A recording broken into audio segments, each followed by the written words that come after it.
नमस्कार मामा. हा बोल. मामा, तुम्ही याही वयात शेती करता, हा तर मला असं विचारायचं की शेती करायला नवीन पिढीने शेती आता करायला हवी की नको?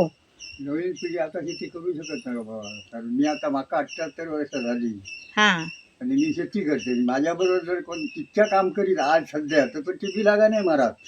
हा तुम्ही अशी कंडिशन आजच्या लोकांची आहे. माझी ती जुनी हाडा म्हणून तर आपलं मी तुझ्या असेल कसं तरी नेतोय रगडीतोय. हा तर केलंय आतापर्यंत. खरंच मला तुमचा खूप अभिमान वाटतो की या वयात तुम्ही शेती करताय. आणि पण मी म्हणते की तुमच्यासारख्यांना प्रोत्साहन हे द्यायलाच पाहिजे सरकारने. आणि आणि आता ह्याच्यात म्हणजे ह्याच्यात केलंय का म्हणजे कसा माणसा सुद्धा नसताना शेती केली. हा कमाल आहे तुमची. बाहेरची माणसा कोणतरी एक दोन ठेवून सुद्धा मी शेती केलंय, म्हणजे अशी कंडिशन आहे. आणि मामा ह्या वर्षी तुम्ही किती किलोची शेती केलात? यावर्षी मी 7 किलो.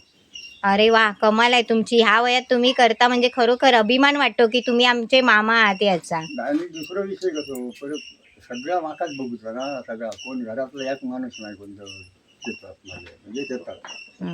तर आता तुम्ही नवीन पिढीला काय सांगाल की शेती करायला हवी की नको? हवी म्हणून सांगताय पण करता कोण, ऐकता कोण म्हाताऱ्याचा माझा आता हे म्हणतो हे काय सांगा.